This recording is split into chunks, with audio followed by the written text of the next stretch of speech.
आज हम कक्षा 10वीं का कृति पत्रिका का जो प्रारूप है उसे देखने वाले हैं छात्रों। सबसे पहले मैं आपको बात बताना चाहती हूँ कि जिस तरह से लेखन हम करते हैं उस लेखन कौशल्य कम से कम 2 साल से हमारा कम हो गया है। हम घर में थे, सुरक्षित थे, थोड़े दिन के लिए पाठशालाएं हमारी शुरू हुई और फिर जिस तरह से आपको जो कुछ अधिक से अधिक लिखान करना था, लेखन करना था, वो सही तरीके से नहीं हो पाया। जिस तरह से कक्षा में आकर निबंध लेखन हो या फिर प्रश्न उत्तर लेखन हो, अनेक बातों का लेखन आपसे करवाया जाता था और वहां से फिर जो कुछ आपके लेखन की गलतियां है उसे सुधार दिया जाता था। ऑनलाइन के माध्यम से सारी बातें सीमित रह गई, वहीं पर रह गई है।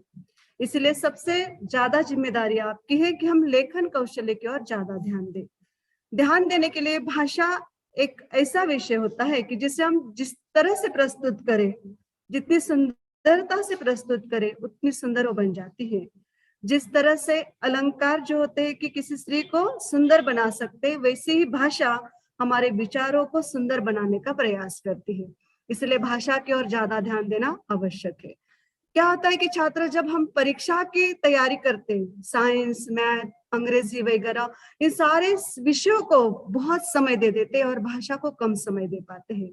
लेकिन महत्वपूर्ण बात है कि भाषा को भी उतना ही समय देना जरूरी है आप सभी को, कि भाषा के माध्यम से जो अभी नया प्रारूप आया हुआ है कृति पत्रिका का, वहां पर जो प्रश्न की प्रारूप तैयार किए गए हैं, वहां पर आपको गद्यांश दिया जाता है, पद्यांश दिया जाता है। तो जो पाठ्य पुस्तक आपका है उसी पाठ्य पुस्तक से गद्यांश और पद्यांश दिए जाते हैं। तो लेखन कौशल्य के साथ साथ आपका वाचन भी इतना होना जरूरी है कि पाठ्य पुस्तक में से ये परिचित इस पाठ से दिया गया है और वो पूरी तरह से आपने पढ़ा होगा, तो वहां की जो कृतियां है, अकलन कृति हो, शब्द संपदा हो या स्वमत अभिव्यक्ति हो, ये सारी बातें आपको सही तरीके से करने आ सकती है। अभी भी आपके पास समय है छात्रों। ये सब निवेदन करने से पहले मैं आपको बताना चाहूंगी कि आपको सबसे पहले क्या करना है कि आज मैंने जो बातें बताई है, अभी भी आपके पास समय है और ज्यादा समय आप इसे दे सकते हैं। जो कुछ कमियां रह गई है उन कमियों को पूरा भी कर सकते हैं और भाषा में भी अच्छे अंक आप प्राप्त कर सकते हैं। सबसे पहले अभी मैं आपको कृति पत्रिका से पहले हमारा जो सिलेबस है उस सिलेबस के बारे में बताना चाहूंगी। अपने पास टेक्स्ट बुक रखिए, नोटबुक साथ में रखिए, अगर टेक्स्ट बुक नहीं तो नोटबुक तो भी साथ में रखिए और जो कुछ बातें मैं बता रही हूँ उसे आवश्यक समझकर जरूर लिखने का प्रयास कीजिए। ओके, सब तैयार है? चलिए, सबसे पहले मैं हिंदी कंपोजिट यानी लोकवाणी की ओर जा रही हूँ, इसलिए हिंदी लोकवाणी का पाठ्य पुस्तक आपके पास होना जरूरी है।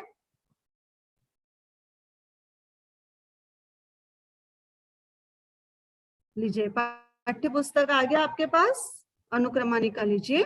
वहां से पाठ्यक्रम से कम किए गए गद्य पद्य पाठों की तालिका की सूचना मैं आपको दे रही हूँ। सबसे पहले पहली इकाई में से 2 लघु कथाएं, ये लघु कथा है क्रमांक 7, क्रमांक 8 कर्मवीर, ये कविता है पहली इकाई से। अभी दूसरी इकाई की ओर जाना है छात्रों, वहां पर 2 गजलें और प्रकृति संवाद, ये निबंध दिए गए हैं। ये इस वर्ष के लिए आपको परीक्षा में नहीं है, इस पर कौन सी भी कृतियां पूछी नहीं जाएगी, ध्यान में रखना है। ओके, अभी आगे चलते हैं। बोर्ड की कृति पत्रिका का अद्यत प्रारूप जिसे कहा जाता है। सबसे पहले हम विभाग 1 की ओर आते हैं, गद्य विभाग लेते हैं। गद्य विभाग 2 विभागों में यहाँ पर प्रस्तुत किया जाता है। प्रश्न पहला अ और आ पठित गद्यांश के आधार पर ये पूछे जाते हैं छात्रों।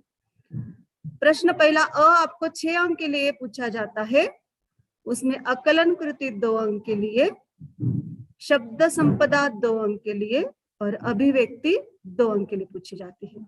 ध्यान देना है छात्रों, प्रश्न पहला जो है गद्य विभाग, उसमें प्रश्न पहला अ अकलन कृति 2 अंक के लिए पूछी जाती है, शब्द संपदा 2 अंक के लिए पूछी जाती है और अभिव्यक्ति यानी स्वमत अभिव्यक्ति 2 अंक के लिए पूछी जाती है। इसका स्पष्टीकरण मैं आपको स्पष्ट रूप से करवाती हूँ, ध्यान देना है, ध्यान से सुनना है। जो प्रश्न पहला आता है आपको, प्रश्न पहला अ, निम्नलिखित पठित गद्यांश पढ़कर दी गई सूचनाओं के अनुसार कृतियां करना है। ये भी आपको 6 अंक के लिए पूछी जाती है। पहली अकलन कृति जो है 2 अंक के लिए, ध्यान से सुनना, आवश्यक बातों का लेखन भी करना है छात्रों। प्रश्न पहला अ के अंतर्गत कृति 1 में पूछी जाने वाली अकलन कृतियां जो होती है हमेशा एक जैसी नहीं होती है, अलग अलग प्रकार से प्रश्न पूछे जाते हैं, भिन्न भिन्न प्रकार से प्रश्न पूछे जाते हैं, इसलिए एक ही प्रकार का प्रश्न वहां पर दिया नहीं जाता है। भले गद्यांश वही होगा, 2 साल का प्रश्न पत्र आपने लिया, आप कहोगे कि इसी प्रकार का होगा, नहीं, गद्यांश वही हो सकता है लेकिन कृतियां अलग प्रकार की हो सकती है। तो कौन कौन सी कृतियां पूछी जा सकती है उसमें देखिए, सबसे पहले संजाल पूर्ण कीजिए या चौखट पूर्ण कीजिए, दूसरा है रिश्ते पहचानिए, तीसरा उचित जोड़ियां लगाए, इस प्रकार का भी प्रश्न आपको पूछा जाता है। आकृति पूर्ण कीजिए, तालिका पूर्ण कीजिए, विशेषताएं बताइए और एक शब्द में उत्तर लिखिए, इस प्रकार के भिन्न रूप से प्रश्न पूछे जा सकते हैं। वाक्य पूर्ण कीजिए, तुलना कीजिए, और अगला जो है विषय संबंधी कल्पवृक्ष बनाए, वहां पर अलग प्रकार की कृतियां दी जाती है और वहां पर आपको प्रश्न पूछा जाता है, उसी के आधार पर वो कृतियां पूर्ण करनी होती है आपको। तो इस तरह से सत्य असत्य पहचान कर लिखिए, सुगठित वाक्य तैयार कीजिए, परिच्छेद में वाक्यों के घटनाक्रम के अनुसार क्रम लगाइए, ये सारे आकलन कृति में 2 अंक के लिए पूछे जाते हैं, ये बात आपको ध्यान में रखना है। इस प्रकार के प्रश्न की तैयारी आपको प्रश्न 1 अ में एक कृति के लिए, आकलन कृति के लिए करना है। अभी ध्यान दीजिए छात्रों कि यहाँ पर जो पठित गद्यांश है आपके पाठ्य पुस्तक में से पूछा जाने वाला है, इसलिए जो परिच्छेद आपको दिया जाएगा वहां पर आपको क्या करना है छात्रों, उसे 2 बार पढ़ना है। और 2 बार पढ़ने की वजह है कि आपको जो प्रश्न पूछा गया है वो सही मायने में आपने सोच विचार करके वो समझ सके हैं, इसीलिए उसका उत्तर आप उसी गद्यांश में लिखते हैं। इसीलिए इस गद्यांश के 2 अंक आपको पूर्ण मिल सकते, ये बात ध्यान में रखना है, इसे बिल्कुल ही मिस करना नहीं है। दूसरा है शब्द संपदा, इसे व्याकरण कृति भी कहा जाता है, ये 2 अंक के लिए पूछी जाती है।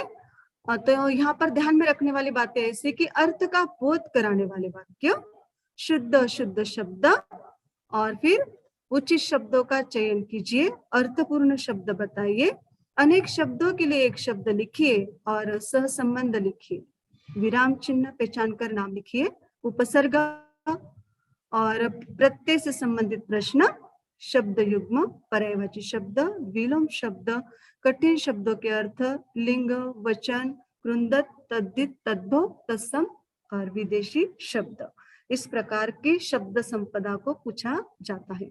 व्याकरण कृतियों में ये सारे प्रश्न आने की संभावना होती है, इसी प्रकार से प्रश्न पूछा जाता है, इसमें कोई कठिन बात नहीं है, बिल्कुल आसानी से इस प्रश्न को आप सुलझा सकते हो। तो यहाँ पर ये 2 अंक आपको मिल गए, कुल मिलाकर आपके 4 अंक हो गए। ध्यान देना है कि आपने कितने अंक यहाँ पर लिए, हाँ, और फिर 40 में से आप कितने अंक ले रहे हो ये भी बाद में आपको समझ में आ जाएगा। तो 2 और 2 4 अंक हो गए आपके अभी बिना गलती किए हुए। अब हम आते हैं कृति 3 की ओर, अभिव्यक्ति जिसे कहा जाता है, स्वमत अभिव्यक्ति। ये स्वमत अभिव्यक्ति जो होती है मुक्त तरी होती है, अपने विचारों को अभिव्यक्त करना है। यहाँ पर देखो छात्र, जब भी कोई विचार व्यक्त करते हैं वहां पर टोक लगाई जाती है, रोक लगाई जाती है, ये नहीं बोलना है, वो नहीं बोलना। लेकिन कोई विषय आपको दिया जाता है, उस विषय के लिए अपने विचारों को अभिव्यक्त करना, ये हमारे जीवन की सबसे सुंदर कला है। और ये मौका आपको परीक्षा के माध्यम से, इसलिए जो प्रश्न आपको दिया गया है उसे सबसे पहले समझना है और समझने के बाद अपने विचारों को अभिव्यक्त करना है। बहुत बार वहां पर प्रश्न दिया जाता है और फिर वहां पर लास्ट में एक सेंटेंस रहता है, आप इस विचारों से सहमत हो, वहां पर हमारे झट से छात्र लिख देते मैं इस विचार से सहमत नहीं हूँ, और वहां पर आपका प्रश्न खत्म हो जाता है। तो ये सब करना नहीं है। अपने विचारों को अभिव्यक्त करने के लिए कम से कम 25 से 30 शब्द में लिखना है। तो इस कृति में निम्नलिखित प्रकार के प्रश्न पूछे जाते हैं। दिए गए गद्यांश में यहाँ पर स्वर जो दे विचार स्पष्ट करना है, व्यक्त विचार स्पष्ट करना है। दिए गए गद्यांश में विचार व्यक्त करके आज की परिस्थिति से उपयुक्त समझाकर बताना है। ऐसे विविध प्रकार के प्रश्न के माध्यम से जो प्रश्न आपको दिया जाता है उसे अच्छी तरह से समझना है, अपने विचारों को अभिव्यक्त करना है। यहाँ पर लेखन करते समय गलतियां करनी नहीं है। 25-30 शब्द कहे हैं, लंबा चौड़ा विचार व्यक्त नहीं करना है। शब्दों को संबंध जोड़कर सही शब्दों का वाक्य बनाकर और अभिव्यक्त करना, यानी क्या, अपने विचारों को कम शब्दों में अभिव्यक्त करना, ये हमारे जीवन की सबसे सुंदर कला होती है। और इसे उसी तरह से जो प्रश्न पूछा गया है उसे अनुरूप ये सब बातें हमें देनी है। मान लीजिए कि भ्रष्टाचार के बारे में आपके क्या विचार है, अपने विचारों को अभिव्यक्त कीजिए। बहुत लंबा चौड़ा लिखने की जरूरत नहीं है। जो आज की परिस्थितियां, करप्शन जिस तरह से चल रहा है, ये सारी बातों को आपको सही शब्दों में, सही मायने में, एक एग्जाम्पल के साथ स्पष्ट रूप में लिखना अनिवार्य है। तो यहाँ पर कोई गलती से एक आध शब्द अशुद्ध हो जाता है तो वहां पर इतना देखा नहीं जाता है, लेकिन आप लिख रहे हो और बहुत सारे अशुद्ध लेखन की शब्दों की श्रृंखला वहां पर बनती जाती है, तो वहां पर आपको 2 अंक की जगह 1 ही अंक मिल सकता है। यहाँ पर आपकी अंक की कटौती हो सकती है। इसलिए शुद्ध लेखन, सही मात्रा में शब्दों का उच्चारण और करते समय, लिखते समय जिस तरह से उच्चारण करोगे उसी तरह से आप लिखने वाले हो, इसीलिए इन्हें अच्छी तरह से लिखने का प्रयास करना है। तो अगर सही मायने में लिखते हो तो यहाँ पर भी आपको अच्छे अंक मिल सकते हैं छात्रों। अगर कटौती हो जाती है तो वहां पर आधा अंक कट हो जाता है, 1 और आधा अंक आपको मिल जाता है। टोटल करके रखना है, लास्ट में पूछने वाली हूँ। अब हम आते हैं, जैसे प्रश्न पहला अ था उसी तरह से आ विभाग है। निम्नलिखित पठित गद्यांश पढ़कर दी गई सूचनाओं के अनुसार आपको कृतियां करना है छात्रों, राइट, 6 अंक के लिए। बिल्कुल जैसा मैंने अविभाग स्पष्ट करके दिया है उसी प्रकार की कृतियां यहाँ पर पूछी जाएगी। पहली आकलन कृति, दूसरी शब्द संपदा और तीसरी अभिव्यक्ति यानी स्वमत अभिव्यक्ति। किसी को कोई प्रॉब्लम नहीं है? आगे चले हम।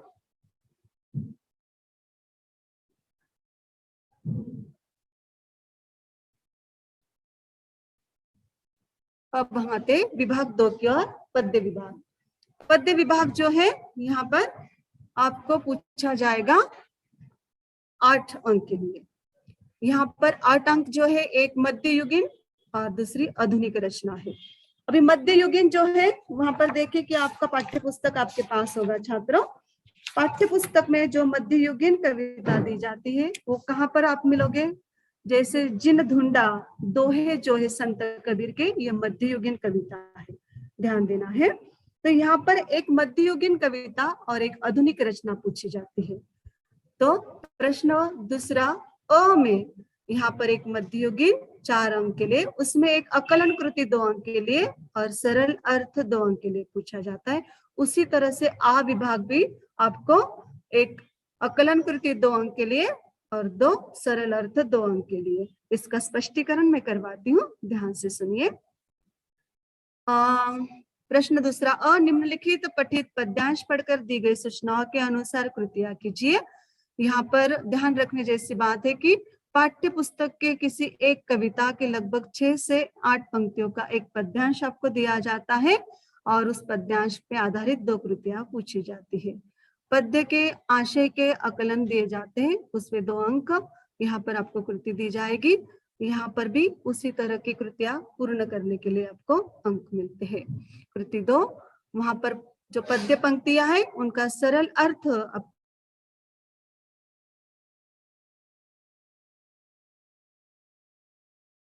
पठित पद्यांश। अभी अ जो है वहां पर क्या पूछा जाएगा? मध्ययुगीन कविता। ये थोड़ी सी कठिन होती है, इसलिए इनके भावार्थ अच्छी तरह से पढ़कर रखिए। ये भावार्थ आप जब पढ़कर रखते हो तभी आप उसकी आकलन कृति को पूर्ण कर सकते हो छात्र। तो इसलिए इस आकलन कृति को पूर्ण करना है। आई बात समझ में? दूसरा है यहाँ पर निम्नलिखित पठित पद्यांश पढ़कर दी गई सूचनाओं के अनुसार कृतियां करना है। वही उसी स्वरूप आपको पूछा जाएगा। 2 अंक के लिए कृति पूछी जाएगी, आकलन कृति, और दूसरा है यहाँ पर भावार्थ के लिए दूसरी कृति पूछी जाएगी। या सरल पंक्तियों का अर्थ स्पष्टीकरण कीजिए, ये प्रश्न आपको पूछा जाता है। कुल मिलाकर ये 8 अंक है। इसमें भी किसी प्रकार की कटौती नहीं होनी चाहिए। आकलन कृति आपको पद्यांश देखकर ही पूर्ण करनी है, इसलिए 2 अंक नहीं जाएंगे। और सरल पंक्तियों का अर्थ लिखना है, उसमें भी आपके 2 अंक नहीं जा सकते हैं, इसलिए यहाँ पर आप अच्छी तरह से अंक प्राप्त कर सकते हैं। आई बात समझ में? आगे चलते हम विभाग 3 की और भाषा अध्ययन, जो व्याकरण पर पूछा जाता है छात्रों। 8 अंक के लिए भाषा अध्ययन जो है व्याकरण कृति, यहाँ पर मानक वर्तनी के अनुसार शब्द लेखन दिए जाते हैं। ये सब आपका हो गया है, शायद पूरी तरह से रिवीजन भी हो गई है। अव्यय दिए गए हैं, तीसरा संधि, चौथा मुहावरे, और 5वां काल भेद, और 6ठा वाक्य भेद। तो यहाँ पर इनका स्पष्टीकरण मैं करवाती हूँ कि प्रश्न किस तरह से पूछे जाते हैं। अभी भाषा अध्ययन यानी व्याकरण जो है, ये 8 अंक जो है, इसमें से कोई भी 1 अंक की कटौती नहीं होनी चाहिए। आउट ऑफ मार्क मिलने चाहिए इसमें। 8 मार्क से 1 भी मार्क आपका जाना नहीं चाहिए। इस बात की अभी से आप तैयारी करके रखिए कि ये मेरे जेब से है और मुझे पूरी तरह से सुरक्षित रखना है। ओके, आइए। तो यहाँ पर जो है भाषा अध्ययन व्याकरण निम्नलिखित सूचना के अनुसार कृतियां करने के लिए दिया जाता है। वहां पर कृति पत्रिका के अधिकारियों के अनुसार भाषा अध्ययन व्याकरण के आधारित जो प्रकार है, वो पहला प्रकार जो है मानक वर्तनी के अनुसार शब्द लेखन दी जाते हैं। अंक 1 के लिए इसमें छात्र 2 घटकों में से 2 सही शब्द चुनकर लिखना होगा। प्रत्येक शब्द के लिए आधा अंक, यानी कुल मिलाकर 1 अंक आपको मिलता है।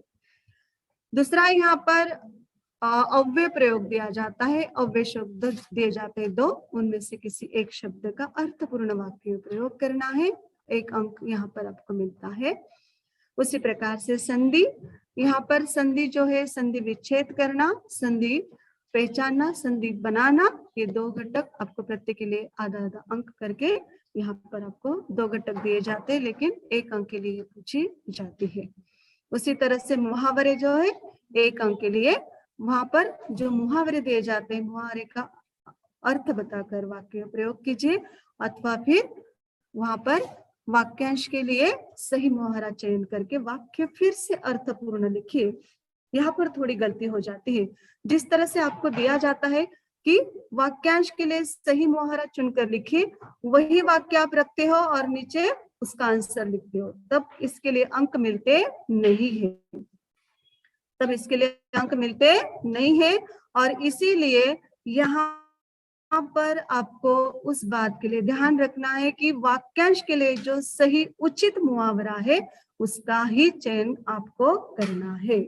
ओके, ठीक है। तो व्याकरण में आपको कितने अंक लेना है? 8 में से 8 पूरे अंक आपको लेना है। आगे हम चलते हैं। अभी यहाँ पर दूसरा है काल भेद, जो 2 अंक के लिए दिए जाते हैं। दिए गए वाक्य का काल भेद पहचान कर लिखना होगा, इसके लिए 1 अंक है। और दिए गए 2 में से 1 वाक्य का काल परिवर्तन करके वाक्य आपको फिर से लिखना है छात्रों। और यहाँ पर जो है आगे वाक्य के भेद रचना के आधार पर और अर्थ के आधार पर। रचना के आधार पर 1 वाक्य दिया जाता है 1 अंक के लिए, और अर्थ के आधार पर सूचना के अनुसार क्या करना है, वाक्य परिवर्तन करके आपको लिखना होता है। कोष्टक में जो वाक्य जो सूचनाएं दी जाती है, उसके आधार पर वाक्य परिवर्तन करना है। जिस तरह से यहाँ पर अर्थ के आधार पर जो 6 प्रकार है, उनको अच्छी तरह से पढ़कर रखिए, और उन्हीं के आधार पर कोई एक वाक्य का वाक्य परिवर्तन आपको करना है। आई बात समझ में? चलिए, यहाँ तक पेपर जो है आपके हाथ में था, आपने बहुत अच्छी तरह से समझ लिया होगा, और इसमें आपको आउट ऑफ स्कोर जो है ये करने की सुविधा आपके मन से, आपके विचारों से, आपके दिमाग से छात्रों। इसे कहीं पर भी घटाना नहीं है, बिल्कुल जितने दी है उतने लेने का काम आपको करना है। यहाँ तक आप बिल्कुल सेफ हो, यहाँ से कोई आपके अंक कम होने वाले नहीं है। तो यहाँ से आगे जो है वो है आपका रचना विभाग जो दिया गया है, उपयोजित लेखन। अभी ये जो है उपयोजित लेखन जो लास्ट में आ जाता है, और लास्ट में आ जाने की वजह से आप क्या करते हो कि समय जो है जो आप देखते नहीं हो और फिर पेपर धीरे धीरे धीरे करना शुरू कर देते हो।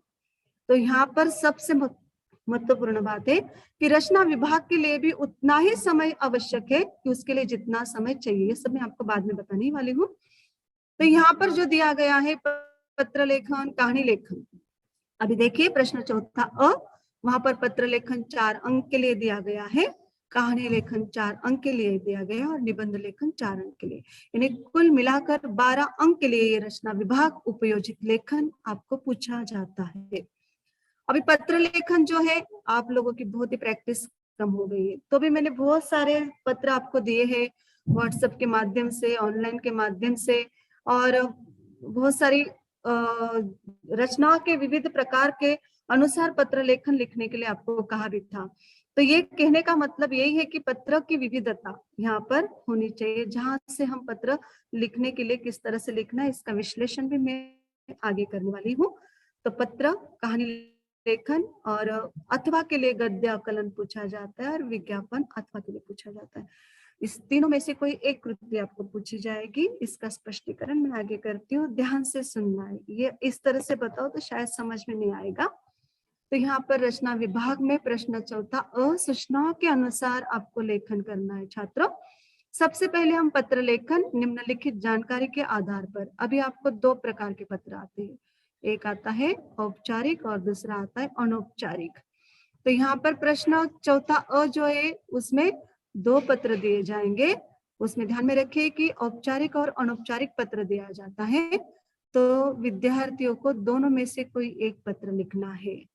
जहां पर नए तरीके से पत्र लेखन जो है उसके प्रारूप मैंने आपको कई बार दिए हुए हैं। तो नया प्रारूप जो है हमारा ईमेल आईडी के माध्यम से पत्र लेखन आपको करना है छात्रों। तो भी इसका थोड़ा सा स्पष्टीकरण करूंगी कि आपको पत्र दिया जाता है तब आप अच्छी तरह से उसका लेखन करना अनिवार्य है, सही शब्दों में सही मात्रा में पत्र का प्रारूप जो है उसे करना है। मान लीजिए कि आपको पत्र लेखन लिखने के लिए कहा गया है, पत्र लिखते समय आपको अपने मित्र के लिए पत्र लिखना है जो परीक्षा में प्रथम क्रमांक से आया है। ये जो है अनौपचारिक पत्र के बारे में कह रहे हैं छात्रों। तो यहाँ पर जो है मित्र जो है आपका, वहां से जो आप शुरुआत करते हो तो सीधा सीधा सीधा लिखते जाते हो, विषय को कहीं और लेकर चले जाते हो। विषय को ध्यान में रखना है कि आप किस विषय की ओर लेकर जा रहे हैं। आप परीक्षा में प्रथम क्रमांक प्राप्त आने पर अपने मित्रों को पत्र लिख रहे हो। आप क्या करते हो, आज मैंने समाचार पत्र पढ़ा और मैंने सोचा कि आज मैं तुझे विश कर दूं, ये विश शब्द जो है पत्र लेखन में डालते हो, ये डालना नहीं है। यहाँ पर हमें क्या करना है छात्रों, बधाई देते हुए पत्र, यहाँ पर शब्द दिया जाता है, तो जो अंग्रेजी शब्द आप लेते हो उस अंग्रेजी शब्द को लेना नहीं है। और पत्र इस तरह से कि लिखते हो कि जैसे आज ही इसी तरह से चला जाएगा, ठीक है, ईमेल के माध्यम से पत्र आज ही इसी समय पर पलक भर में जाने वाला है, कोई बात नहीं, लेकिन उसका विषय जो है उसे समझने की कोशिश कीजिए और उसी तरह से उसे स्पष्ट करने का अनुभव नहीं है तो कम से कम अलग अलग प्रकार के पत्र पढ़िए, कोई दिक्कत होगी तो जरूर हमें पूछिए, इसका विश्लेषण होगा। तो यहाँ पर इस तरह के पत्र दिए जाते, तो वहां पर मित्र को पत्र लिखते समय ये सारी जानकारियां, किस तरीके से हम पत्र लिख रहे हैं, विषय को ध्यान में रखकर पत्र लिखना है। नीचे आपका प्रिय मित्र, आपका नाम, एड्रेस और फिर वहां पर आपका ईमेल आईडी डालना है। उसी तरह से दूसरा पत्र जो है वो भी उसी प्रकार का लिखना है। विषय को ध्यान से पढ़ना है, तभी हम क्या कर सकते हैं, वो अच्छी तरह से प्रस्तुत कर सकते हैं। देखिए मैंने पहले ही कहा कि हमारे विचारों को हम अभिव्यक्त कर सकते हैं, जब तक हम अपने विचारों को अभिव्यक्त नहीं कर सकते हैं तब तक हम किसी प्रकार से इन विषयों को पूरा नहीं कर सकते छात्रों। इसलिए ये सारी बातें आपको पत्र लेखन लिखते समय उस विषय को समझकर उसे अच्छी तरह से प्रस्तुत करने का प्रयास आपको करना है। दूसरा दिया गया वहां से कहानी लेखन जो है वहां पर ढांचे के आधार पर, मुद्दों के आधार पर कहानी लेखन होते हैं जो 60 से 70 शब्दों में आपको देनी है। तो कहानी के लिए शीर्षक देना अनिवार्य होती है और सीख जो है वो भी देना है। कहानी कभी भी हमेशा भूतकाल में लिखी जाती है। कोई एक गांव था, कोई एक गांव नहीं, गांव को नाम देना जरूरी है, व्यक्ति को नाम देना जरूरी है, वस्तु को नाम देना जरूरी है, स्थान को नाम देना जरूरी है, और इसी तरह से कहानी का लेखन होता है। जब हम कहानी को भूतकाल के रूप में लिखते हैं तो भी वो कहानी पूर्ण रूप में जाती है और उससे हम सीख प्राप्त करते हैं। ये सारी बातें आपको ध्यान में आना जरूरी है। आगे हम जाते हैं। यहाँ पर गद्य आकलन, प्रश्न निर्मित प्रश्न दिया जाता है। यहाँ पर जो है अविभाग, दोनों में से कोई अपठित गद्य परिच्छेद आपको आकलन के लिए दिया जाता है। इसके आधार पर 4 प्रश्न आपको तैयार करने हैं और 4 प्रश्न जो है उसके उत्तर जो परिच्छेद दिया गया है उसमें एक वाक्य के हो, ऐसे प्रश्न आपको लिखना है, ऐसे प्रश्न आपको बनाना है। प्रश्न करते समय गलती करना नहीं है, क्यों पहले लगाना नहीं है, प्रश्न चिन्ह सही मात्रा में लगाना है, पूर्ण विराम नहीं लगाना है, प्रश्न निर्मित करना यानी प्रश्न चिन्ह लगाना ही है। आगे अथवा के लिए प्रश्न पूछा जाता है। ध्यान देना, यहाँ पर प्रश्न चौथा अ में 2 में विज्ञापन लेखन दिया जाता है। यहाँ पर विज्ञापन लेखन करते समय आपको कई मुद्दे दिए जाते हैं, मुद्दों के आधार पर आपको ये विज्ञापन सही शब्दों में विश्लेषण करके विज्ञापन तैयार करना है। प्रश्न चौथा जो है, इन 2 में से कहानी लेखन, गद्य आकलन जो दिया गया है और विज्ञापन दिया गया है, इन तीनों में से आपको 2 प्रश्न पूछे जा सकते हैं। ये बात आपको ध्यान में रखना है। आई बात समझ में?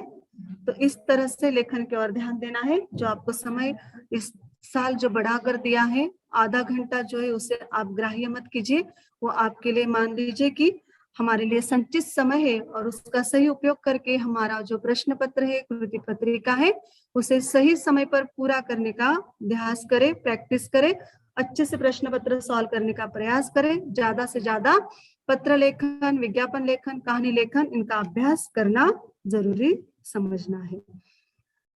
ओके, उसके बाद निबंध लेखन दिया गया है। निबंध लेखन जो है, ये प्रश्न चौथा ई में निबंध लेखन के लिए 3 विषय दिए जाते हैं। उसमें से किसी एक विषय पर आपको लगभग यहाँ पर 80 से 70 शब्दों में निबंध लेखन करना है छात्रों। तो निबंध जो है वहां पर आपको 5 प्रकार के निबंध में से कोई 3 प्रकार पूछे जाते हैं और निबंध लिखते समय विषय को ठीक तरह से समझना है, विषय को समझकर अपने विचारों को अभिव्यक्त करना है। यहाँ पर कविता की पंक्तियां या फिर कोई शायरी का प्रयोग आप कर सकते हैं, कोई प्रसिद्ध कवि की पंक्तियों को आप ले सकते हो। आई बात समझ में? तो यहाँ पर जो प्रश्न आपको दिया जाता है निबंध लेखन का, ये सबसे लास्ट आप जब लिखते हो और तब लिखते समय आप क्या करते हो उसकी तरफ ज्यादा ध्यान देते नहीं हो, इसीलिए ज्यादा से ज्यादा निबंध जो है उसे पढ़ते रहिए और पढ़ने के बाद ही आप क्या कर सकते हो, निबंधों को अच्छी तरह से स्पष्ट रूप दे सकते हो। तो यहाँ पर मैंने 5 प्रकार आपको दिए हैं, लिख लीजिए कौन से प्रकारों में आपको निबंध दिए जाएंगे। तो यहाँ पर विचार प्रदान है, कल्पना शक्ति, आत्मकथा पर ये निबंध आपको पूछे जाएंगे। इनके अच्छी तरह से प्रैक्टिस कीजिए। वर्णनात्मक, विवरणात्मक, विचारात्मक, कल्पना प्रधान और आत्मकथा। आई बात समझ में? इस तरह से आपकी कृति पत्रिका जो है इसका प्रारूप आपको अच्छी तरह से समझ में आया होगा, ये ऐसा मैं समझती हूँ। और जो आपकी मौखिक परीक्षा है वो 10 अंक के लिए है। तो 10 अंक के लिए आपको जो स्वाध्याय दिए गए थे वो स्वाध्याय आपने कंप्लीट कर लिए होंगे। 2 स्वाध्याय जो आपको 5-5 अंक के लिए, लेकिन ग्राह्य करने के लिए 5 अंक उसमें दिए जाते हैं। और उसके बाद यहाँ पर 2 वाक्य दिए जाते हैं या 2 वाक्य की जगह आपको कोई एक विषय दिया जाएगा, उस विषय पर आपको बोलना है और 3 अंक जो है उसके लिए आपको 6 शब्द दिए जाते हैं। इस तरह से आपकी मौखिक परीक्षा जो है वो ली जाएगी। ध्यान रखना है 2 स्वाध्याय दिए जाते हैं 5 अंक के लिए, 6 शब्द दिए जाते हैं 3 अंक के लिए और 2 जो है उस पर कोई एक विषय दिया जाता है उस पर बोलने के लिए। अभी फिलहाल परिस्थितियां कैसी है उसके आधार पर ओरल का प्रारूप जो है वो बदल सकता है। सभी अच्छी तरह से तैयारी करें। यही अभिलाषा मैं करती हूँ। परीक्षा के लिए मेरे सभी प्यारे छात्रों को बेस्ट ऑफ लक। धन्यवाद, आपने मुझे इतनी देर तक सुना, इसके लिए बहुत बहुत शुक्रिया।